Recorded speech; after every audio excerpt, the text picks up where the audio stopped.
Good afternoon for all of you. Hope you all can hear me well. So we are in the second unit. So I'll start the entire session. Anyway, I'll be recording this entire session for the latecomers. Is this all? Okay. So you all can access the recordings and all. I'll share those ones later. So we are in the second week, statistical applications and the data visualization.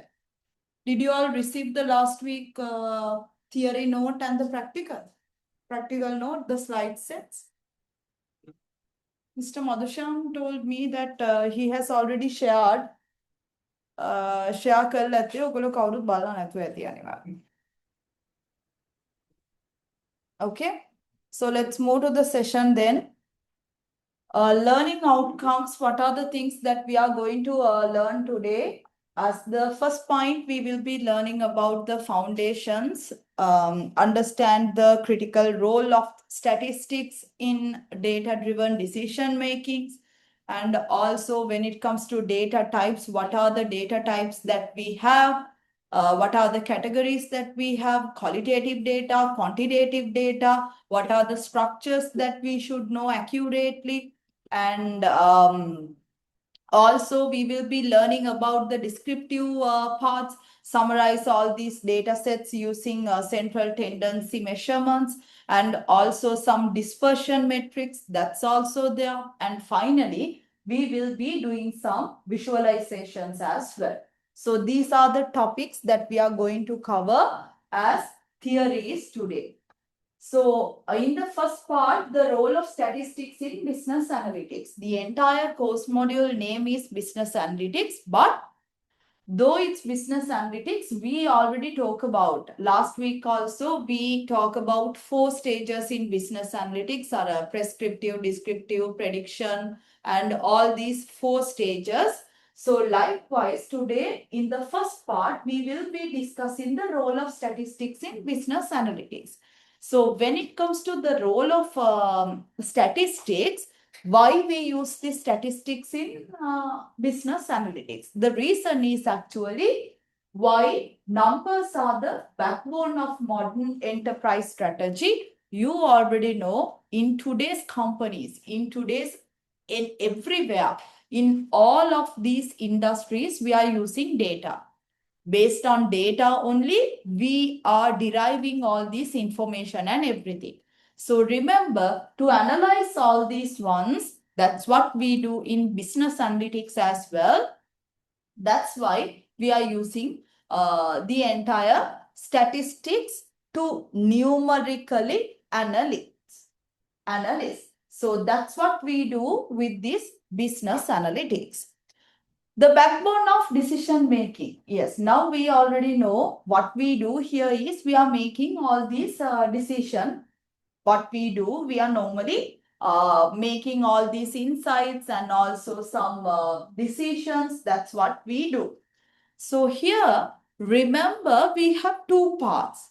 One is the objective analysis. We should know about the objective analysis. And second, you should know about the scalable insights as well.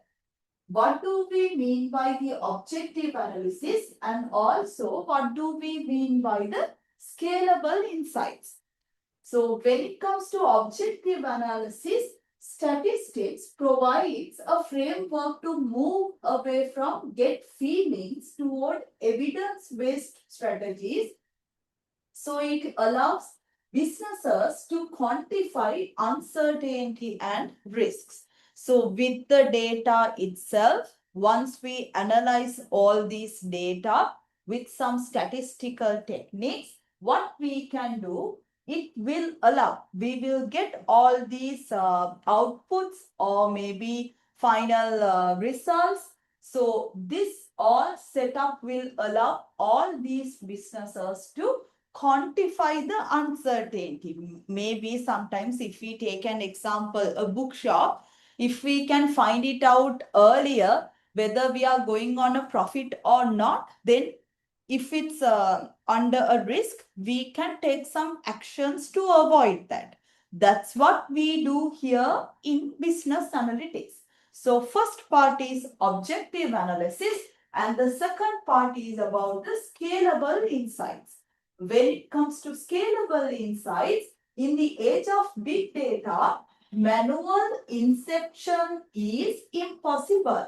So statistical methods allow us to process millions of transactions to find meaningful patterns. Earlier, most of the time, we did all these analysis manually.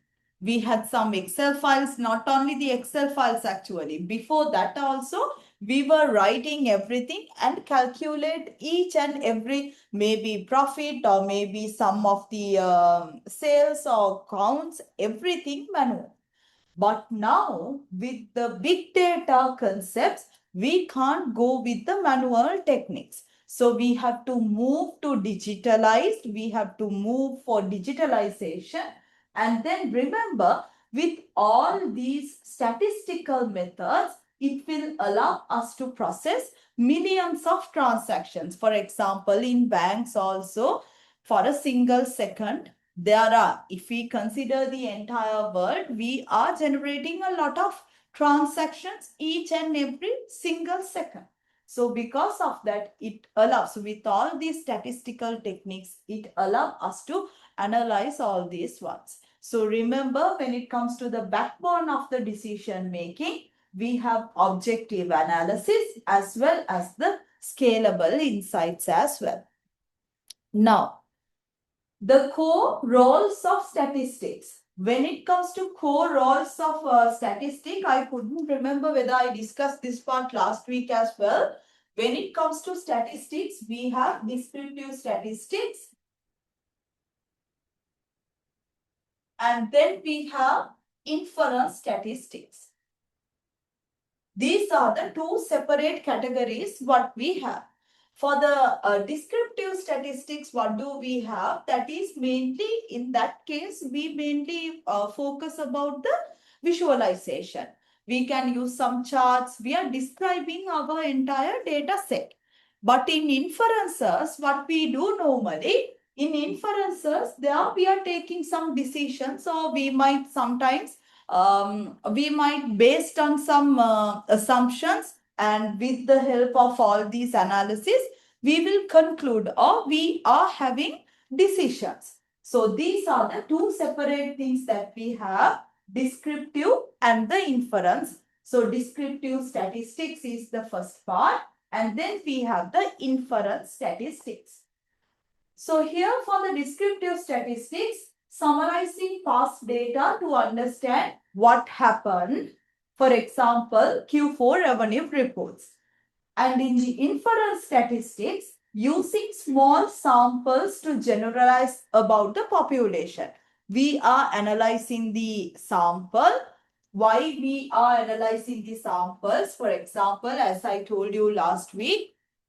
So earlier, if we consider any census, or if we do kind of a research for all the undergraduates in Sri Lanka, actually we can't access the entire undergraduates. So what we do, if we consider that case, our population is the whole university students in Sri Lanka.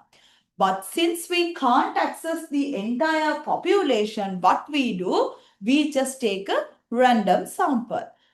Maybe it's a random sample, or there are so many sample techniques that we can use in statistics. By using all these, any of these, what we call the sample technique, we can take one sample, maybe for example, Western province. So then we can have a proper all university students inside the Western province and then conduct our survey. So that's what we do in inferences. Since we cannot access the population, what we do, we just access the sample. We can have our sample and we'll do all the analysis, or else maybe some generalizations or maybe some anything for the sample, and we are derive all these generalizations for the population. What will happen? That part we do in this inference. And then in third, we have the optimization. In optimization, what do we have? Finding the best resource allocation. In optimization, what we do, for example, let's assume that we have to, in logistic area, most of the time, now in these days also with the fuel issues and everything, most of the companies, they think what would be the optimized method to increase their profits. For example, maybe in transportation area also, they are thinking how to optimize and how to minimize the cost, how to reduce the cost and make more profits likewise. So in this optimization, finding the best resource allocation. What we do there, we are finding the best resource allocation. Under that, how can we make it better? We are thinking about how can we make it better or more and more. That's what we do. Then here in statistics in action. Statistic in action from data to the strategy. In business analytics, most of the time what we do, we gather all these data, whatever we needed, and we do the analysis, and then we'll make all these decisions or maybe some insights as well. So every business decision from setting prices to hiring staff relies on statistical validation. Without these metrics, companies operate in the dark because they don't have any proper data. Can you? I don't think that you have already watched. So the president's president's speech last time, that was 2 to 3 days back. He already told that why, not president actually, I guess Mr. Bimal. So he told that what is the cause of these QR code issues, but the reason is actually they don't have enough, what he told, they don't have any data, what they build or what they developed earlier from the previous government. So the same thing happens here. From data to strategy, each and every business decision from setting prices to hiring staff, remember all these ones depends on the statistical validation. They should do some kind of statistical validation. They should have a proper proof or mechanisms to provide how we get all these decisions now. Without these matrices, companies operate in dark because they don't have values. They can't take those decisions, and also it's totally blind.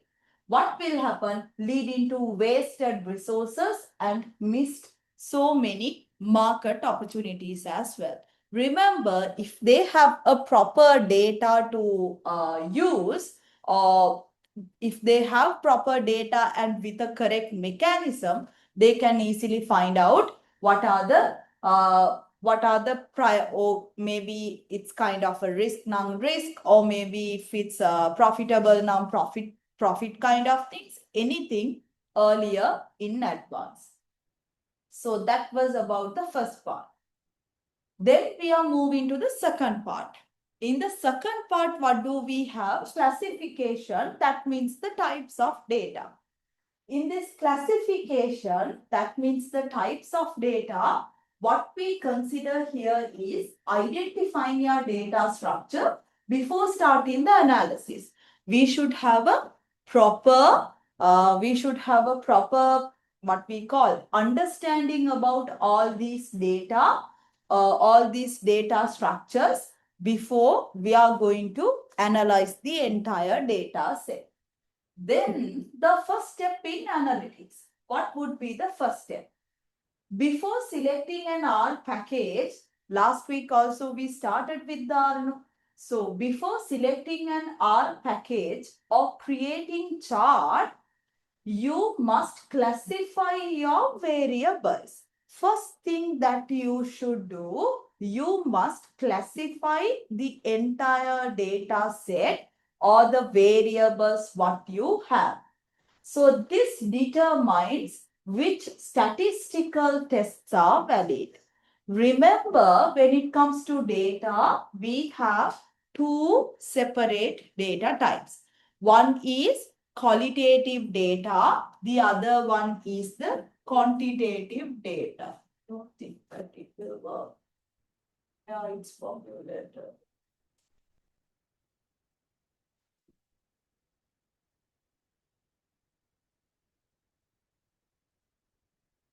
Okay.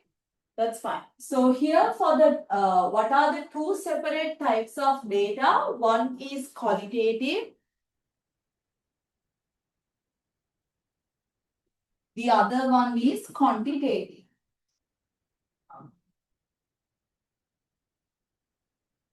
In Sinhala, we call this qualitative data as Gunatmaka data.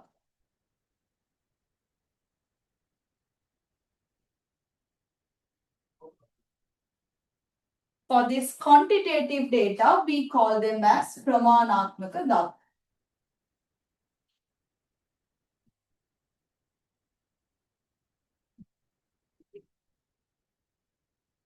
And also there are so many other names which we are using. For the qualitative data, we are using categorical data. For the quantitative data, we are using numerical data.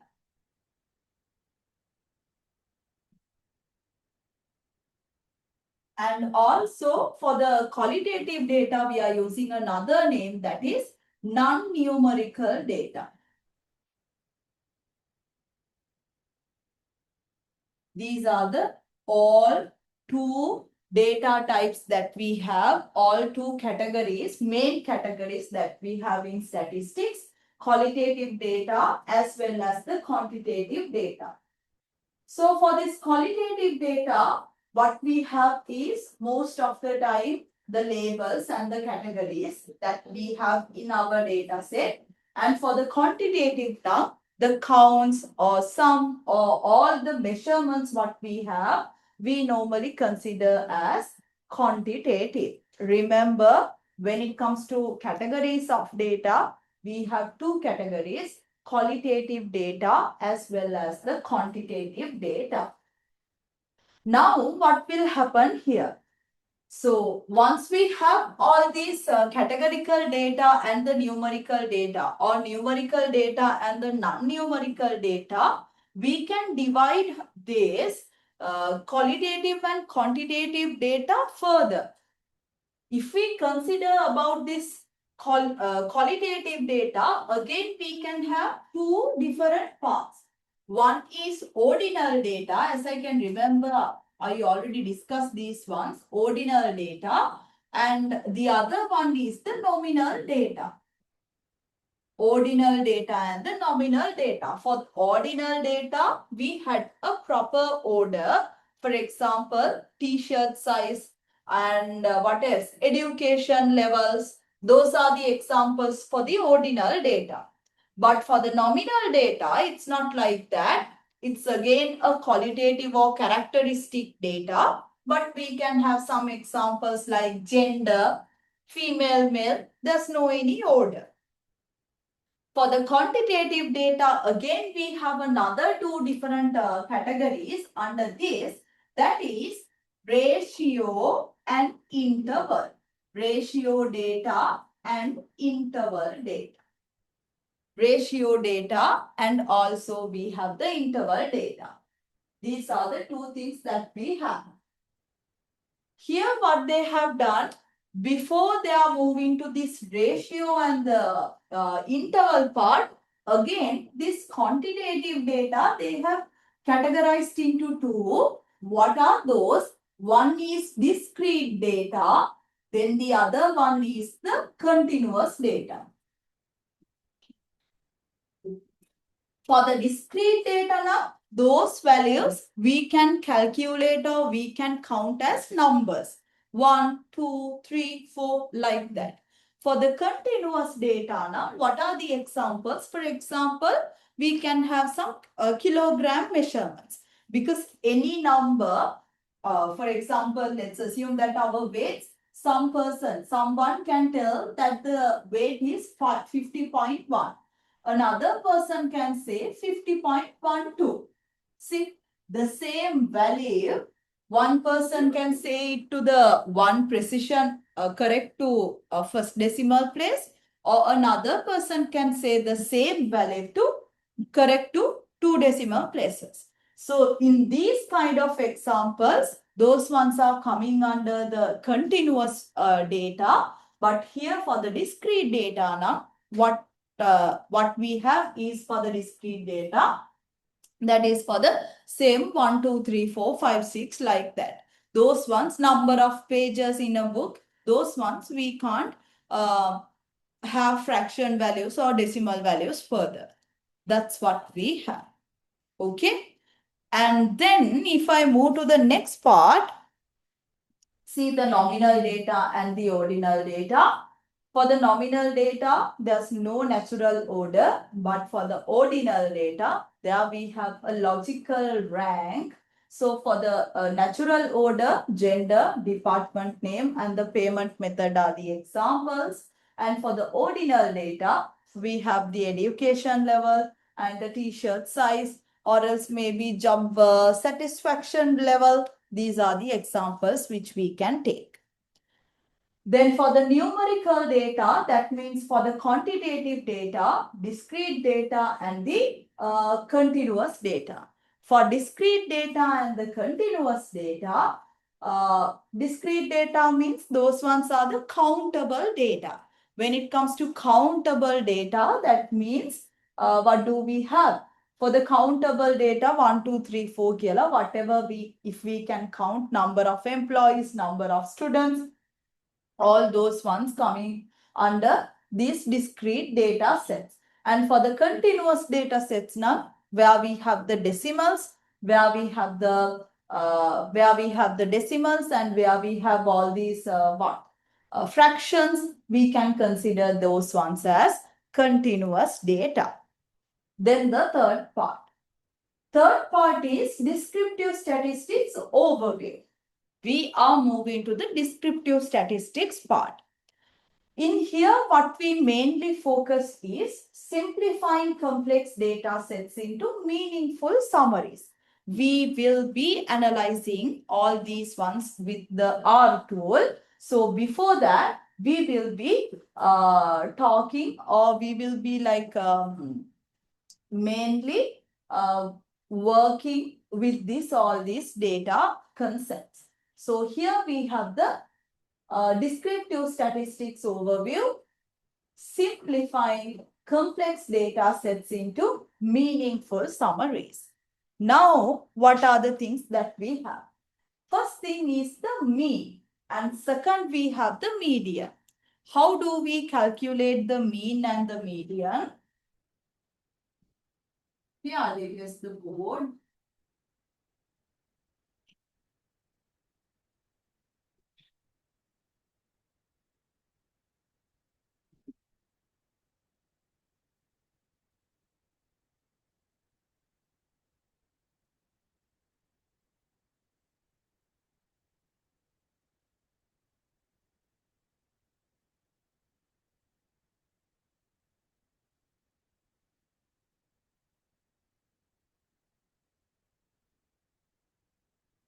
Okay, how do we calculate the mean? The formula to calculate the logic to calculate the mean is anyway, we should add all the values together and we should divide it from the number of elements. For example, normally population mean, we mentioned it as mu. Sample mean,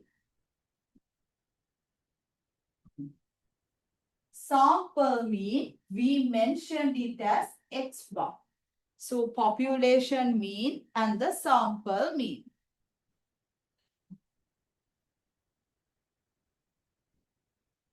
So for the population mean, what do we have?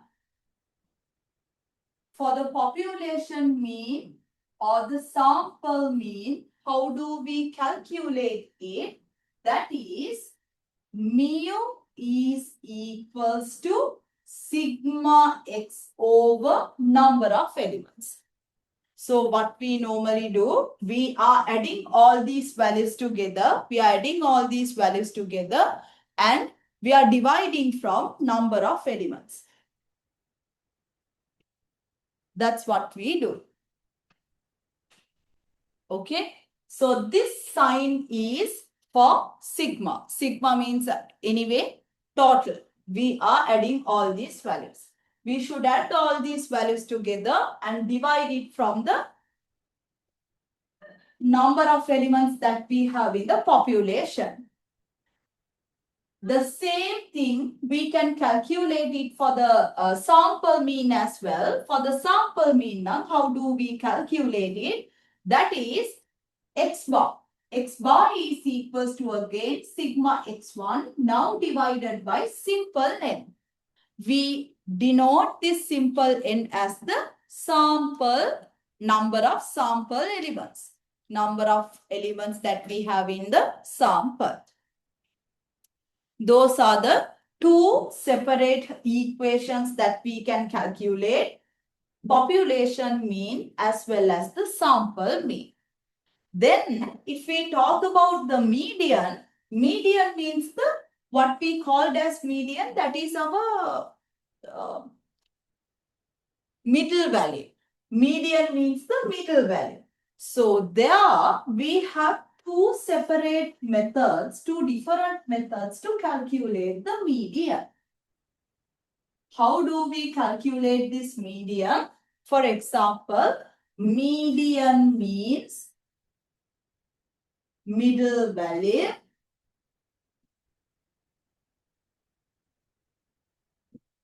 When we have odd number of elements, we have one method to propose. When we have even number of elements, then we have another method to find out this median. For example, let's assume we have 5, 10, 5, 8, 10, 7, 2, 3, like this. So here we have 4. Now we have odd number of elements. So how many numbers are there? 1, 2, 3, 4, 5, 6, 7. We have 7 values. As for the first step, what you should do, you need to convert this into a sorted list. Maybe ascending order or descending order. You need to convert this into a sorted list. So here we have 2, 3, 4, 5, 7, 8, 10. Now we have 7 elements. So how do we get the median value? 7 plus 1 over 2th element. That means 8 over 2th element. That means 4th element or the 4th value. So the 4th element will be what? That is 5. 5 is the middle value. 5 is the middle value. Then if we have an even number of elements, for example, let's assume then we have, what are these? 4, 5, 8, 10, 7, 2. Now we have only 6 elements. So what we do here, again we need to make it as a sorted list. So once we make it as sorted list, we have 2, 4, 5, 7, 8 and 10. And then again n plus 1 over 2th element. That means 6 plus 1 over 2th element, 3.5th element. Do we have a 3.5th element here? No. So what we do, we just add the third element and the fourth element together and should divide it from 2. So the third element will be 5. Then the fourth element will be 7. Then what you should do, you need to add these two together and divide it by 2. Then the median value will be 6. 6 will be the median value. That's how we calculate the mean and the median here. But no need to do all of these in manual. We have the R functions to calculate mean. We have the function called mean. Then to calculate the median, we have the function called median. So what we should do is we need to provide the relevant data sets as a parameter. Then it will automatically calculate the mean and the median and provide us the values, measurements. That's what we do there.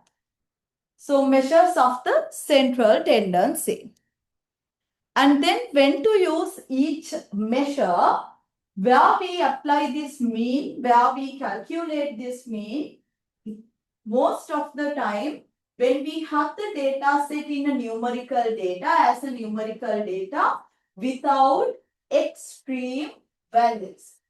For the median now, where we apply all these median skewed data, for example, all these salaries, when we talk about these salaries and housing prices, if we have some decimals related values or skewed data, then most of the time we are using this median.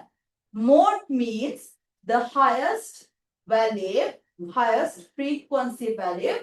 Where we apply this, where we use this mode, that is in the categorical data sets, for example, to find out the most popular product.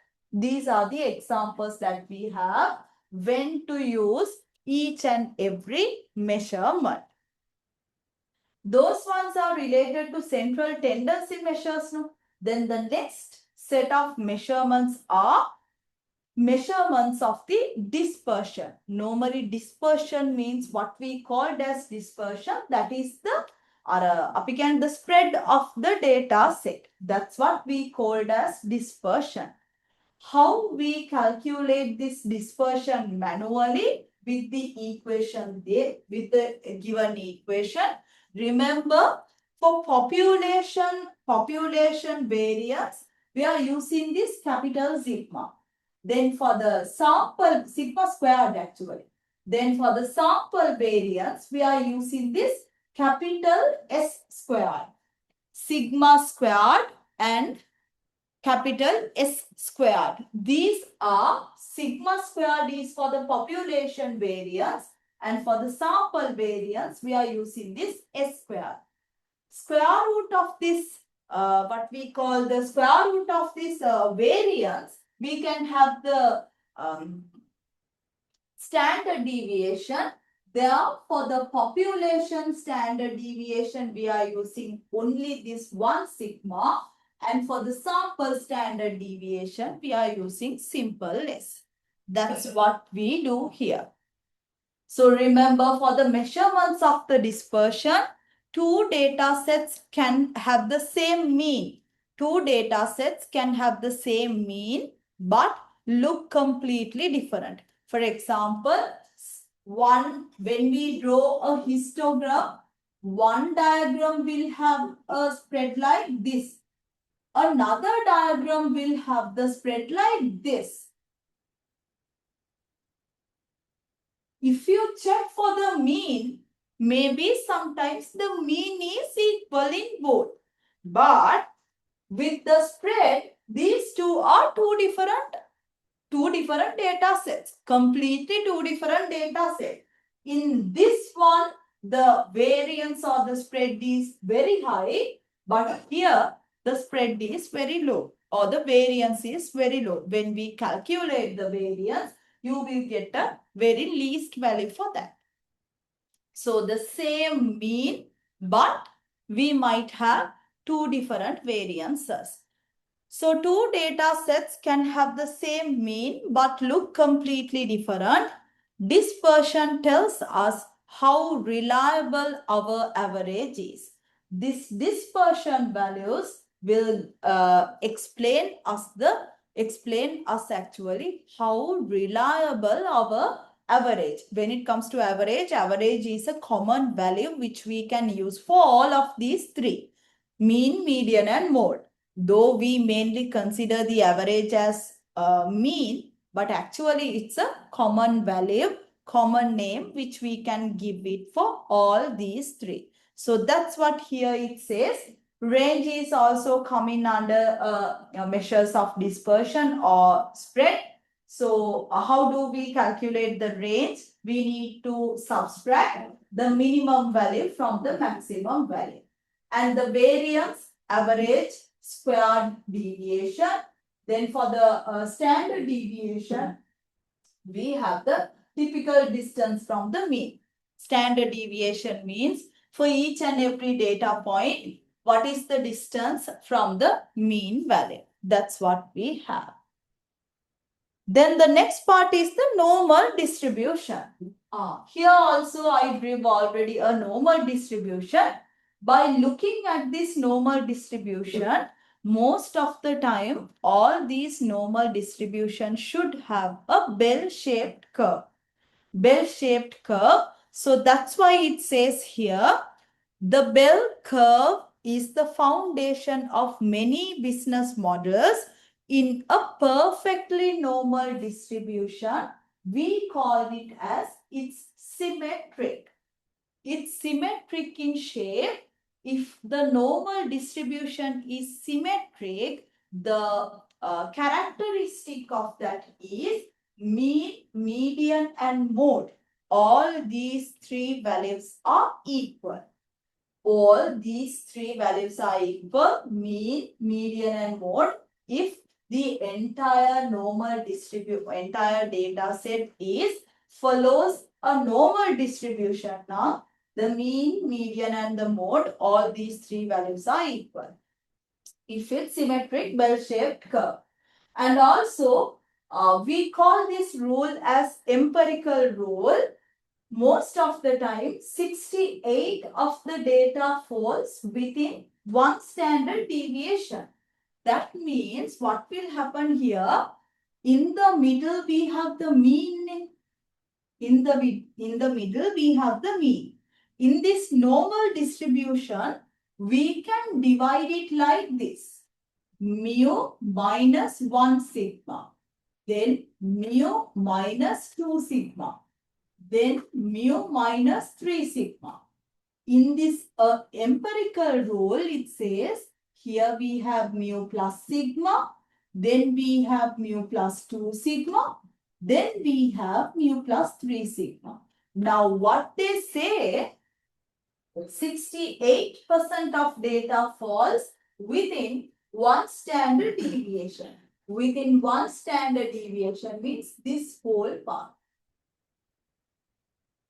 68% of all your data will be in this range. Then they say 95% of data falls within two standard deviations.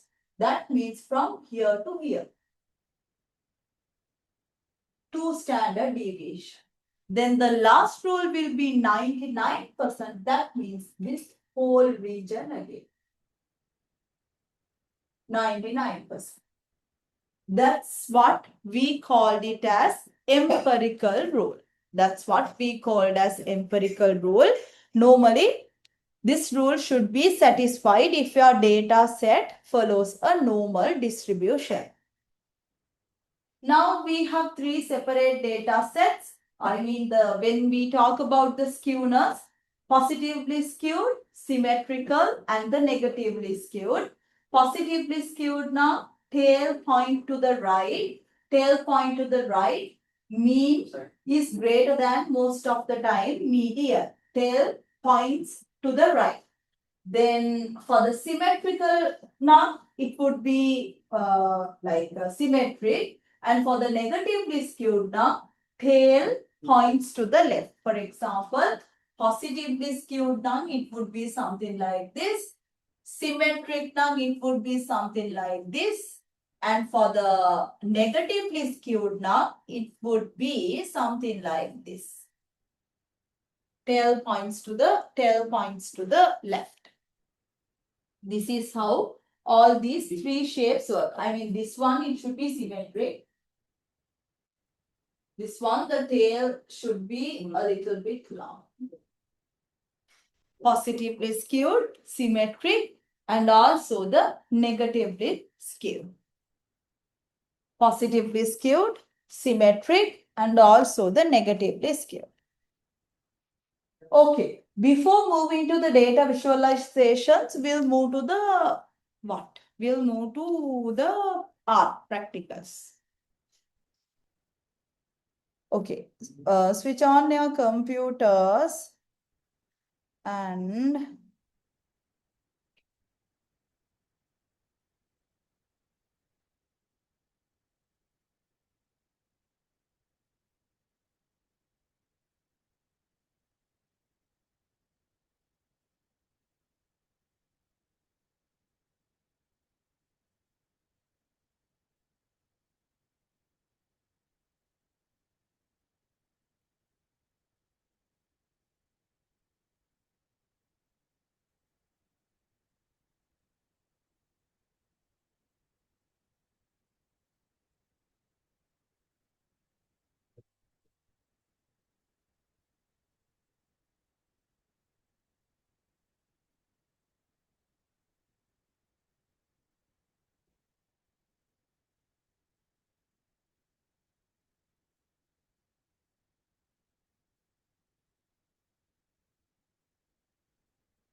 so in this practical part with the R Studio, in section 1, we will be talking about data creation and also data management.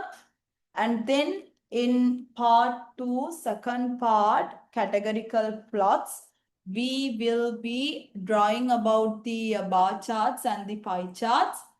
And then in third, we are deriving the trend analysis. Fourth, frequency plots. And fifth, normality test. This is the practical agenda that we are going to follow. Now, the first thing is when it comes to data creation, first part will be how do we create this data, custom data creation? How do we create a custom data set? We can code it and create this entire data, or else we can use an inbuilt data set, or else we can use a what? Or else we can use a kind of an Excel data and import it into R. These are the three mechanisms that we can do. Here what we do, we just create a custom data set for our use. Okay, do it first. You can open the R Studio and type it out.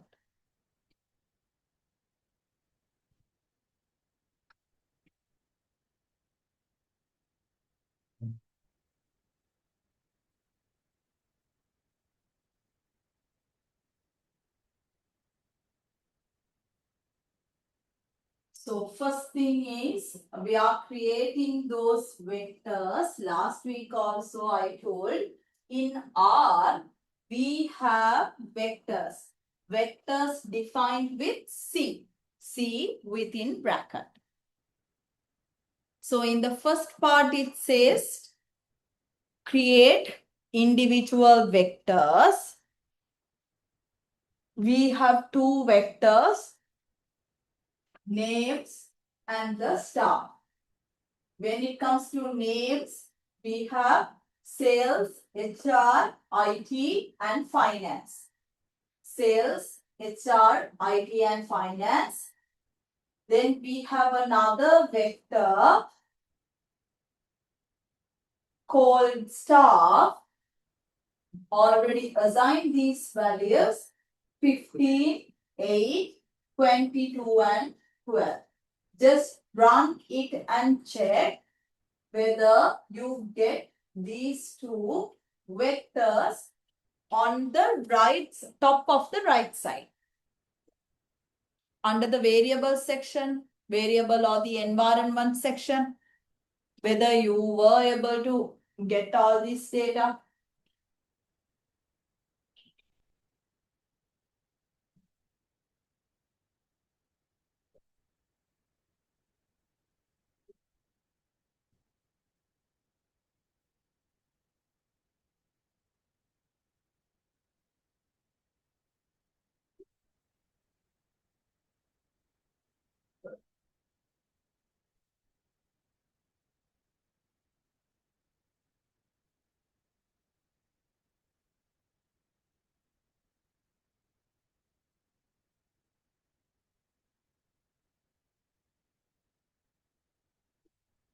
Comment is task 1, create individual vectors.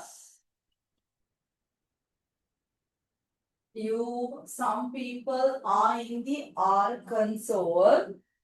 You have to add a new R script and save your project first as week 2 practical and then start working on that. You need to open the R script file as well.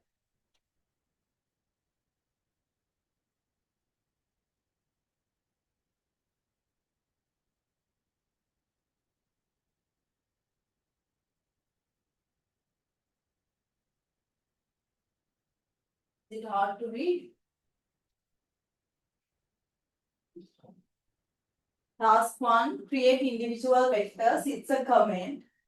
Then what are the names that we have? Names assigned to C within bracket, sales, HR, IT, finance.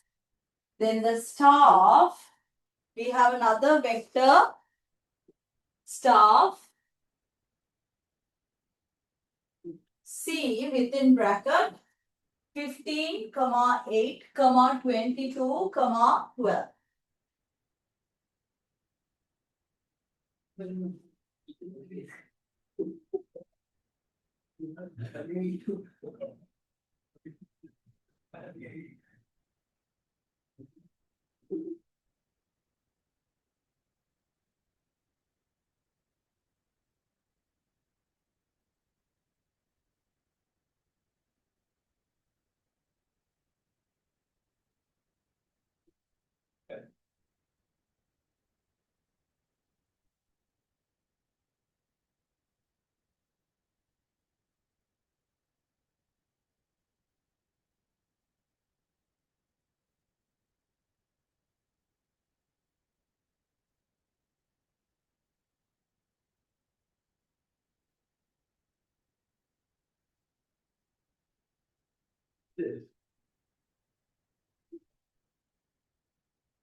You want to see the code? No.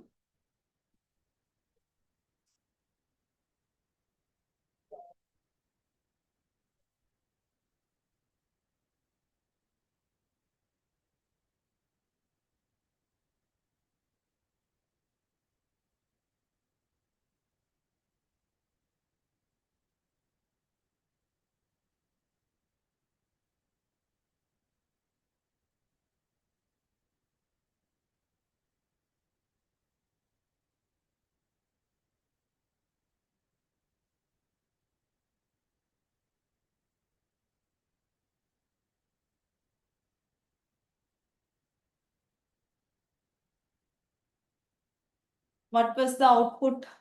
You got?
Have you finished? When you print the entire department data, the underscore data,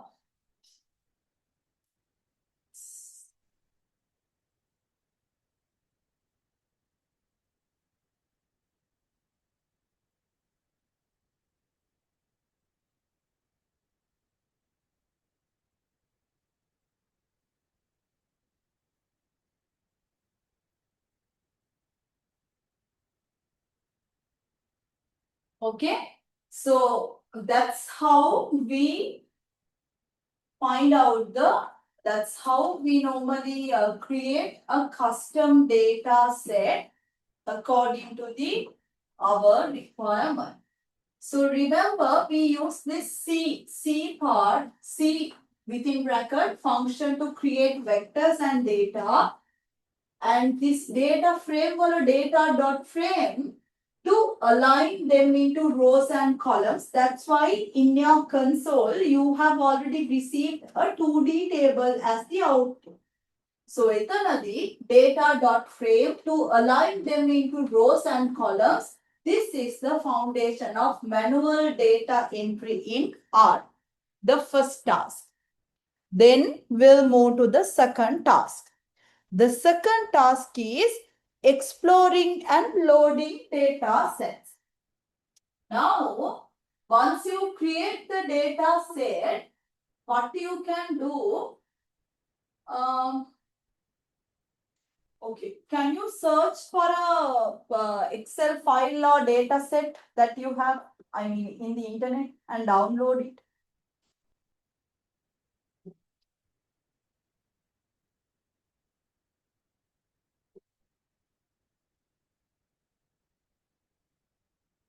Excel file, download an Excel file or a CSV file also fine. A CSV file to your computers.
Okay, have you all downloaded? And then remember where it's already saved. Okay. Now open the R Studio again, go back to the R Studio again, and then you can see under the file, you can see import data set from Excel nang Excel, or else see in here, file, go to file and import data set, file, import data set from Excel.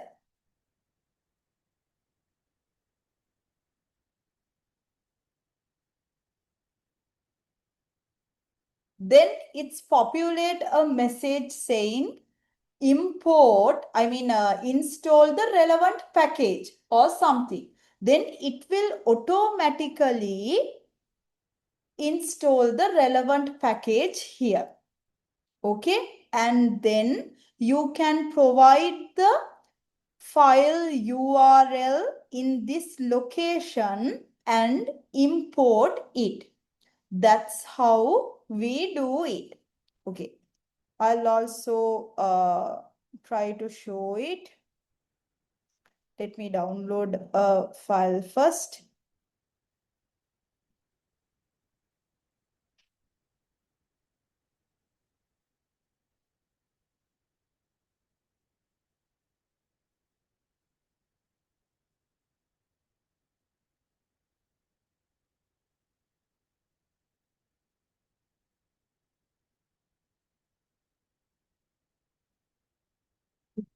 Until I download the data set, you can load these two built-in data sets. I'll give you the steps to download the entire, what we call how to export all these data sets. But before that, you just load these two built-in data sets.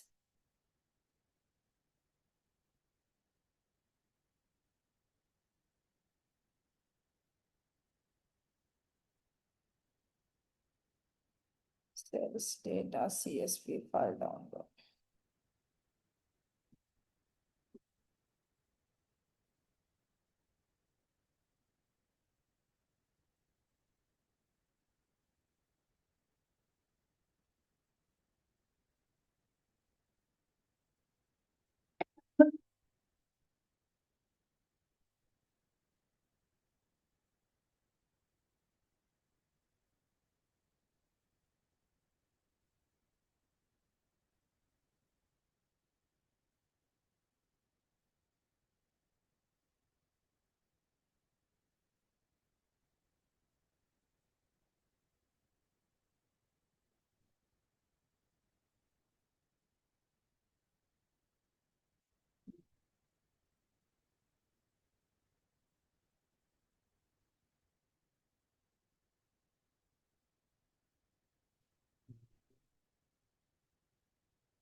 Okay, if I show you the steps, I have already let me share my screen. I have already downloaded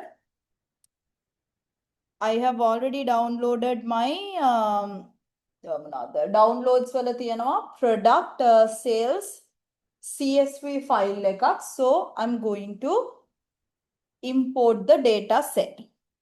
First file and then import data set from Excel. Okay. Now I have already installed the relevant package. Because of that, nothing to install it again. Then once you receive this window, right side, there we have the browse option. Go to that browse option, then it will automatically detect to your computer and find where you download your data set and save. So in my case, I have my data set in the downloads folder, product sales region. So I'll select that document. Oh, you can't see it. You should show me. Tell me now. Wait, let me share the whole screen then. Stop share. Okay. I'll show it again. So here, once we have this file, go to this file option, import data set option. Whatever the relevant source that you need, you can go here. I'm uploading from Excel. Then in right side, you have the browse option. Go to this browse option. It will directly open your documents in your computers. So here, my file is under downloads, product, sales, region. So once I go there, I'll select this product sales region file and then open. See, the data loaded. Then once we have all these ones, we can import the data without any hassle. Import. So the data set will import to your working environment. That's how you import the data as from an Excel file or from a CSV file from any kind of database related file. මොකක් හරි එකකින් data load කරනවා නම් load කරන්නේ ඔන්න ඔහොමයි the steps.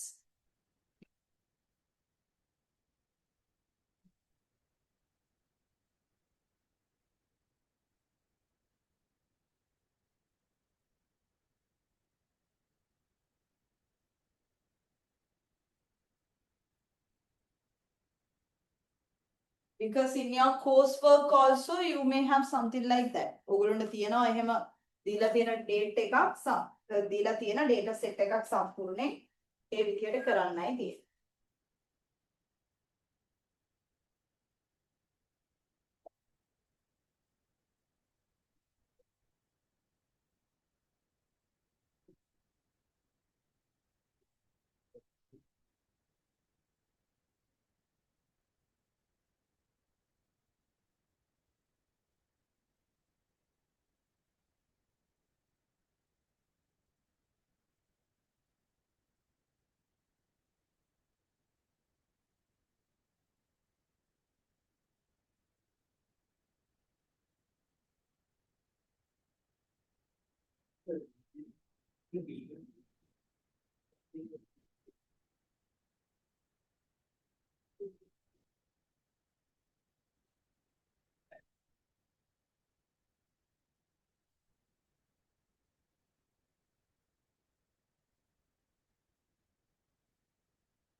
Okay, were you able to load the data?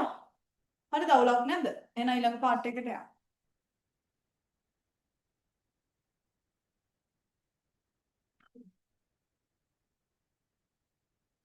So once you load that, once you import that data, you can load this inbuilt data set, empty cast data set.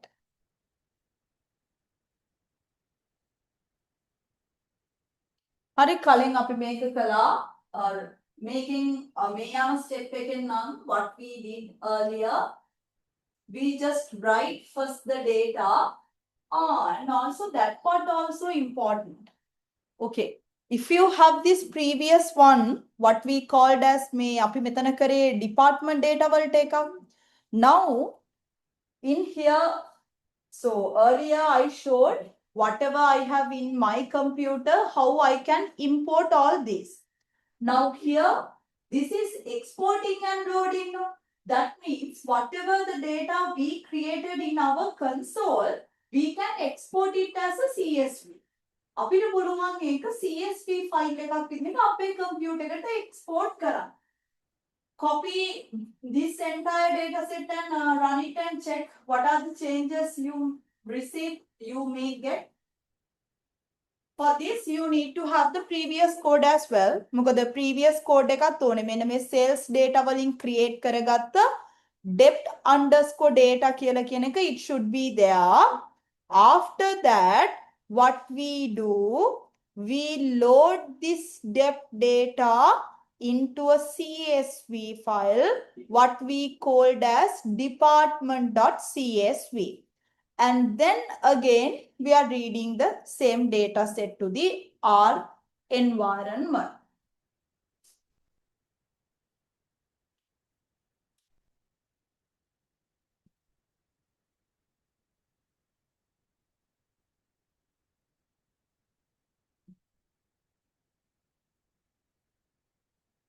මහන්සිද code කළා?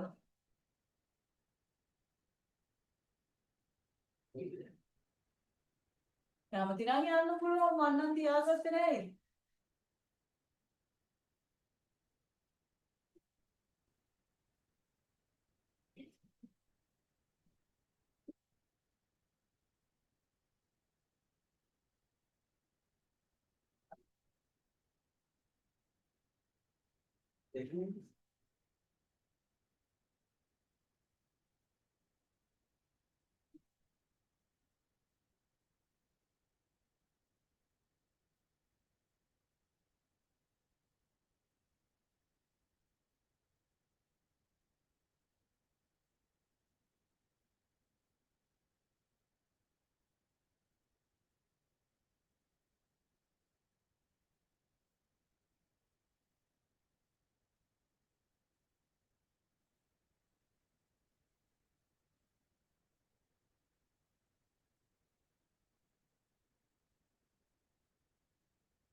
Okay.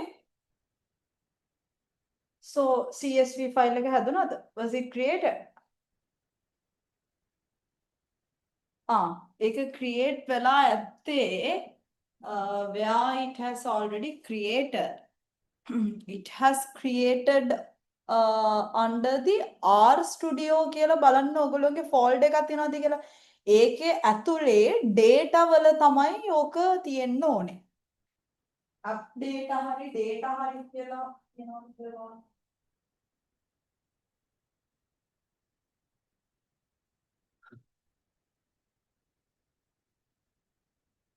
Search for studio.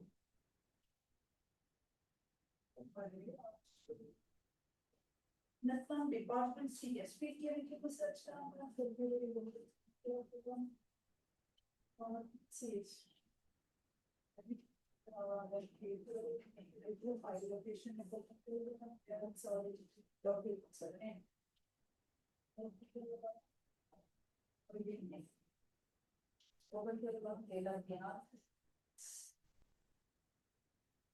Just search for that specific table name that you already given. So it will direct to that.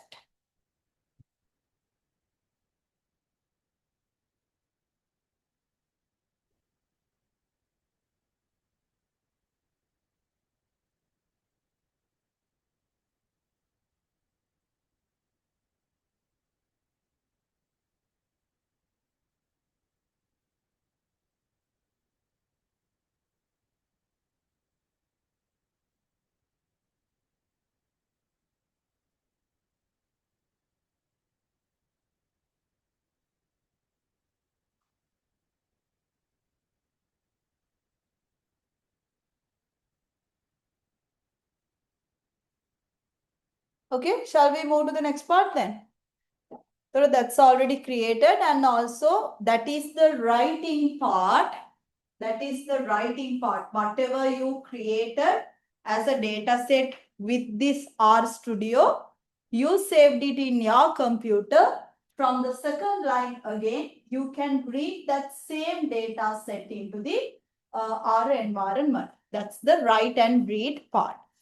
So why is this important? Business analysis rarely work with manually typed data. So you must be able to export your results or maybe load data from Excel or any other separate databases.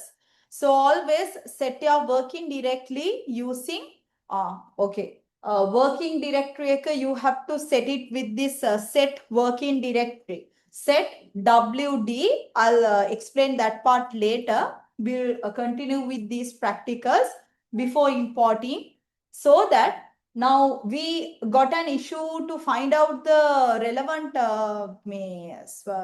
place where the department file is created. No, once we already direct like this, set working directory, it will automatically create that file on that folder itself. ඒකේ විතරමයි එතකොට create වෙන්නේ. Other than that, වෙන කොහෙවත් create වෙන්නේ නැහැ. That's the logic. Okay. Then the next part. Inbuilt datasets part also you already completed, right? Loading the empty cast dataset. Okay. And then now we are moving to the categorical analysis, categorical data analysis. First thing is, this is the last part of the theory session as well. We will be drawing each and every visualizations here. First thing is basic bar charts. Here, now we have already used the depth data and the relevant counts, whatever the data set we already created, and then we try to draw a bar chart.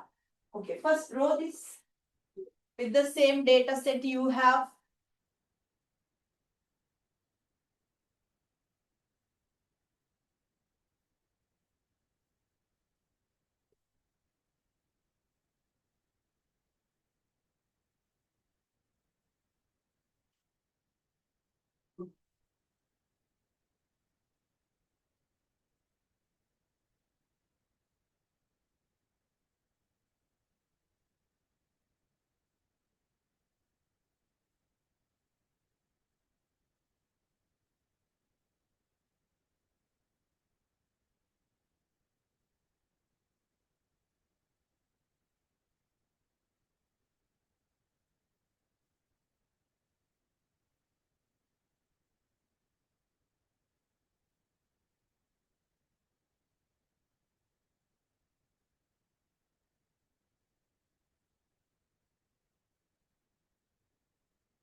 Finish?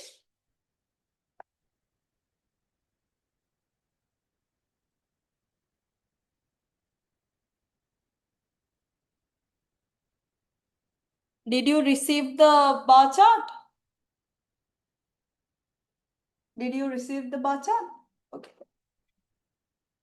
Then the next one, that is for the horizontal bar chart. Okay, now do this as well.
Finished?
Finish this one as well. Horizontal one.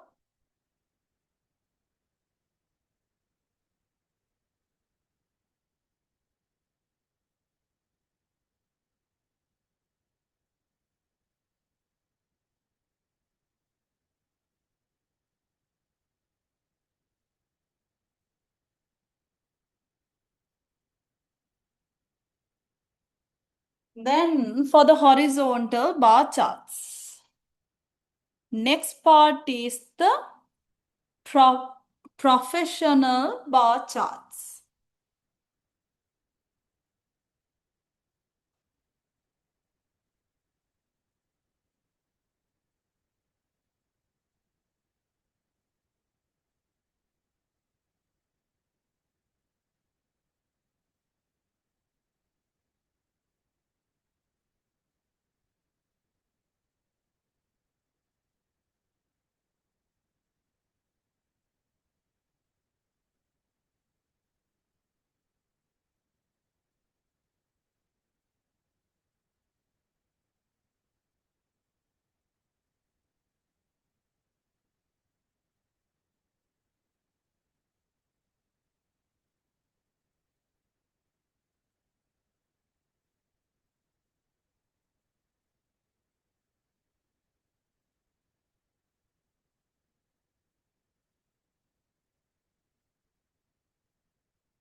So were you able to complete the professional bar charts as well?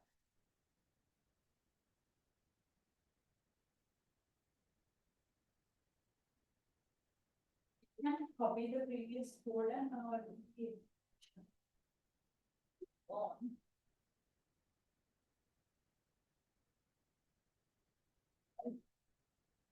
There is no.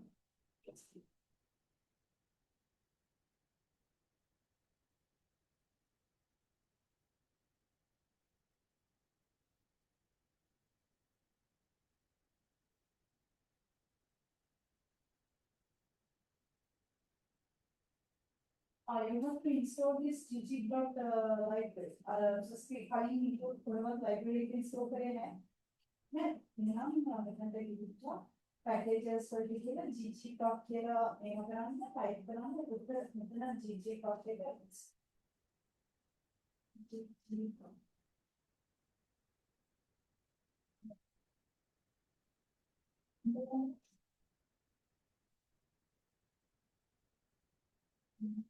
now GG dot के install बनाना install dot GG dot के library install banana package install banana. Let me show you the package. Install dot package within bracket उन्नों ggplot2 install dot package एक कोमत command के में type करा देना install dot package within bracket ggplot2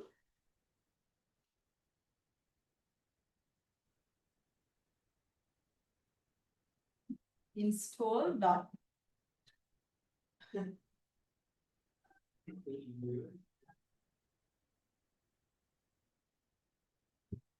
let me mark the attendance.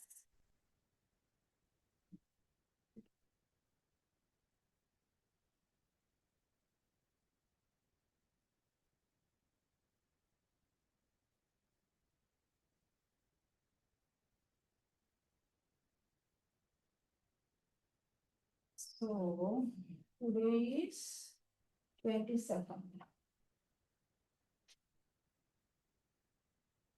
School plus 15. Manisha.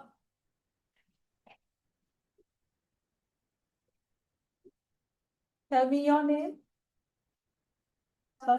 Harushi. Number 5. Yeah. Number. You.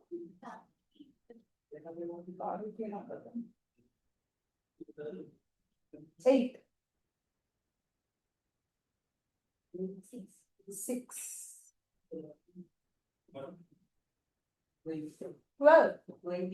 20. Next. 30. They will be 30.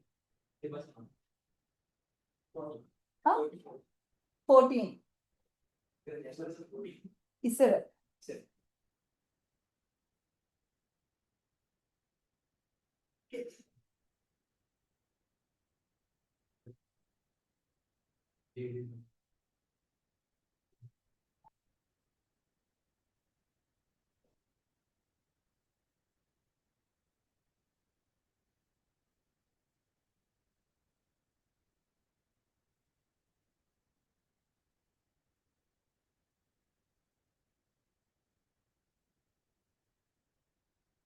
Done? Completed? Okay. Pie charts there. This one. Fall to fall pie charts.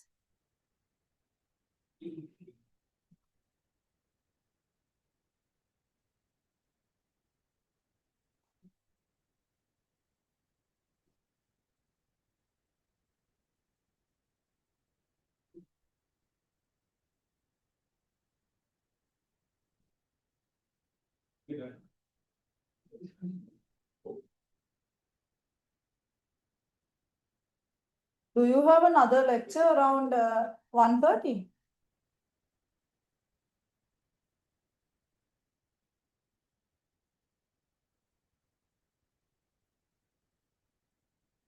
Were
you able to get the pie chart?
Okay.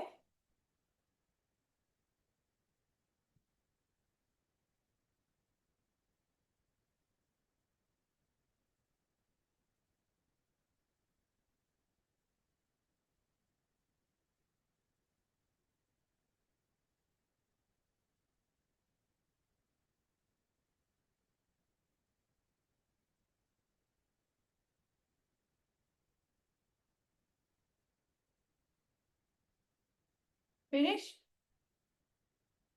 Then we'll do another two enhanced pie charts. Plot tricks. So if I explain you each and every code, give me 1 to 2 minutes. I'll explain these ones from the beginning.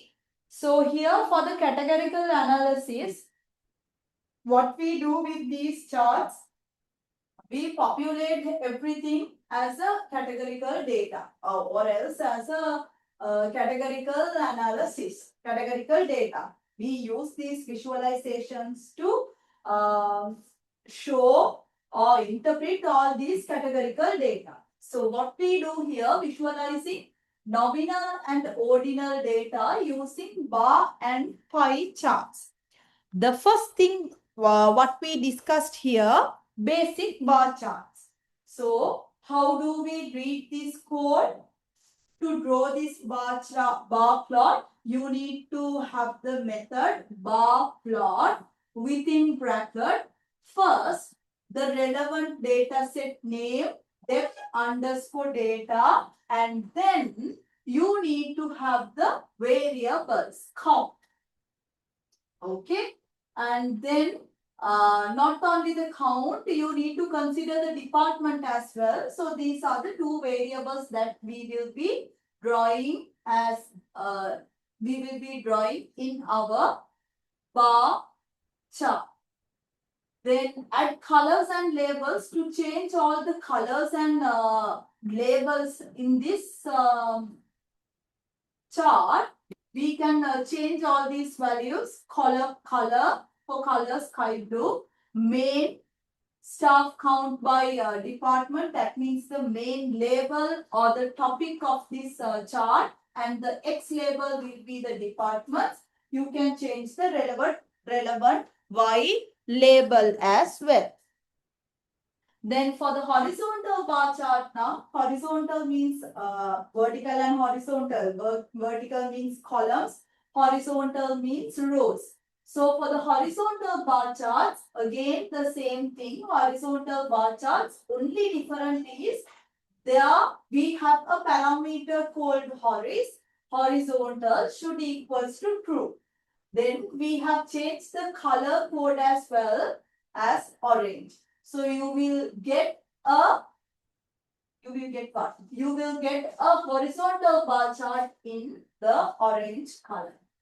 Task 10, using iris or categorical counts. Again, last week also we already saw that we have two different color. We have two different inbuilt data sets. One is empty cars and the other one is for the this iris data set. So with that also we can draw this bar chart. It's also a horizontal bar chart. So here what it says, pro tip, use table to count frequencies. Table within bracket to count table formula or the function to count frequencies before plotting categorical variables directly from a data set. Did you use this table method? No. So if you use this table method and pass the relevant data set through this method, you will get the counts for each and every categorical variable. That's what we have there. Then the next one, professional bar charts, ggplot2. Were you able to install that package, ggplot2? Okay. First you need to, here we have started only from the library. Before that, you need to install the relevant package as well. So install.package within bracket ggplot2, and then you need to install the relevant library and then code it. So here we will get a professional bar chart. Then the pie chart. Pie chart is normally we use for used to show all the percentages or the counts. So here practice changing the clockwise parameter to true. So first thing is simple pie chart. To draw a pie chart, you need to use the method called pie, P-I-E, pie. Then the data set, what are the data you are using? Under this depth underscore data set, you are using the count variable. The labels are departments. So it will show for the relevant department how much is it counts. So the task 15, add color and the headers, new headers to it. Pi depth underscore data within the variable is count, and also again headers you need to use it as departments. Then color will be changed. What are the colors that we have? Red, blue, green and yellow. These are, we had 4 main departments. So for these 4 departments, we can use this 4 colors separately. And also the label of this entire chart, you can see it as staff distribution. Were you able to complete up until this point? Okay. Enhanced pie chart. Now the plot tricks actually. With this, again, see the install.packages, plot tricks, library, plot tricks. Those ones are specific libraries and the packages which we use to draw all these or visualize all these charts. So here the task 17 is to draw a 3D pie chart. 3D pie chart. So for the 3D pie chart, department depth underscore data and the count variable and the department variable. Since it's a 3D, the 3D උනාම තියෙනවානේ පොඩි curve එකක් අර width එකක් අනේ explode එක දීලා තියෙනවා ඒගොල්ලෝ 3.1 කියලා. Then you can easily draw the 3D pie chart. Okay, complete.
Finish? Still good.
Okay. Okay, then we have the line graphs. So, okay, line graphs. Shall I do this now? For the line graphs, what do we have? Okay, so if I explain these ones for the line graphs, analyzing trends over time. Normally, for these line graphs anyway, earlier ones was for categorical data. Now these ones are for numerical data. And also this line graph is mainly for continuous data to show, maybe sometimes some measurements related to weights and also maybe rainfalls. Likewise, if we get some decimals or fractions for these ones, then we go with this line charts. And also remember, most of the time we use this line chart to analyze the trends over the time. For the time series data, we can use this line charts. So the first one is a simple line graphs. Okay, now we are making the time series data months from 1 to 6. Then we have first month, second month, third month, fourth month and the fifth month, and finally we have the sixth month. For the first 6 months, we are assigning data 200, 220, 210. Likewise, we are assigning the revenue value. And then we will be checked for the trend line for the first 6 months or the relevant 6 months. Okay. Try to visualize it.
So I'm uploading these ones in the YouTube channel, so you all can access it. You can search for my details and check for the business analytics course. The week 1 recording and the week 2 recording also will be there. So please check for those recordings and do the relevant R programming. There are few to complete. With from the last week also, I think I have few R codes to complete. So please do all these R codings and keep a proper track. Maybe if you can save it or email it to your accounts, same project same product, same project we can do. Again, we can expand the same project. Alright, so we already stopped from here, simple line graphs, and then we have the histograms as well. Please complete these ones and come in next week. So we'll move the next theory part next week. Okay. Any questions? No questions. Okay. Thank you so much. See you on next week day.